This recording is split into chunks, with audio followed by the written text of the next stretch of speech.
इस वक्त की बड़ी खबर। सिक्किम में फटा बादल और मरने वालों की संख्या में बढ़ोतरी दिखी गई है और कई अन्य लोग लापता हो गए हैं और राज्य में 1200 से ज्यादा देसी विदेशी पर्यटक फंसे हुए हैं और जगह जगह बाढ़ का कहर देखने को मिल रहा है। तस्वीरें देख सकते हैं आप लैंडस्लाइड की और बाढ़ से बह गए हैं घर। तस्वीरें सामने है आपकी, कैसे बाढ़ ने कहर मचाया है, लैंडस्लाइड हुआ है और बाढ़ से बह गए हैं घर। बता दें कि कारों और सड़कें भी बह गए हैं बाढ़ में और मुख्यमंत्री प्रेम सिंह तमांग ने प्रभावित इलाकों का दौरा किया है और बता दें कि सीएम ने प्रशासन को जरूरी कदम उठाने का निर्देश दिया है।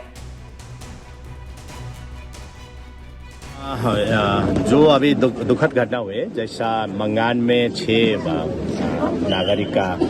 डेथ हुआ है और मजुआ का जो लैंडस्लाइड के कारण रांगांग में 3 का हुआ और इंजरी भी बहुत हुआ और बहुत सारे घर करीब मंगान में 40 घर पूरा डैमेज है और यहाँ पर यांगांग में करीब 10 घर डैमेज है, पूरा पूर्ण रूप से डैमेज है और 8-9 घर मतलब ऐसा स्थिति में है जो डैमेजेस है। तो करीब 67 फैमिलीज अभी शिफ्ट हुआ है अभी रिलीफ कैंप में। तो इसके लिए मैंने जब पता चला, मैं उस दिन अरुणाचल प्रदेश के ईटानगर में था, तो उसी समय गृह मंत्री जी भी था, तो मैंने सब कुछ मेरा जो भी स्टेट का हुआ, जो भी नेशनल कैलेमिटी से जो जितना भी नुकसान है, मैंने भारत सरकार को मैंने पहले से भी मैंने जानकारी दे चुका हूँ और कॉरेस्पॉन्डेंट कर चुका हूँ। और आज भारत सरकार का मिनिस्ट्री ऑफ ट्रांसपोर्ट के द्वारा डीजी डायरेक्टर जनरल भी आ गया, क्योंकि यहाँ के रोड के जो समस्या है, क्योंकि अभी बंद हो रहा है, बड़ा सा जितना भी हैवी व्हीकल नहीं चल रहा है, इसके कारण हमारा कॉस्ट बढ़ जाएंगे, क्योंकि घूम के आना पड़ेगा, इसका कॉस्टिंग होगा, फूड ग्रेन का कॉस्टिंग बढ़ेगा, इसलिए हम लोग को इसको सीरियसली ले रहे हैं।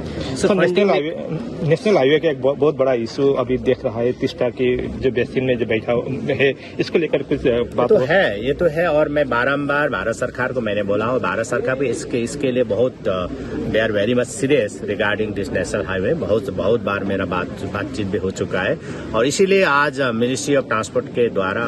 डायरेक्टर जनरल भेजा है। और अब देखिए जो भी है, ये जो रास्ता है, ये रास्ता पुराना रास्ता है और रिवर बेड में, इसके कारण अभी हो रहा है, ये तो समस्या है और इसके लिए भारत सरकार भी चिंतित है और राज्य सरकार का अवश्य चिंतित, क्योंकि ये not only for the Sikkim state, ये तो हमारा नेशनल सिक्योरिटी जो है, हमारा डिफेंस है, हमारा आर्मी है, वो भी आउट करना पड़ेगा। वेरी सीरियस मैटर है और भारत सरकार और ये जो नेशनल हाईवे अभी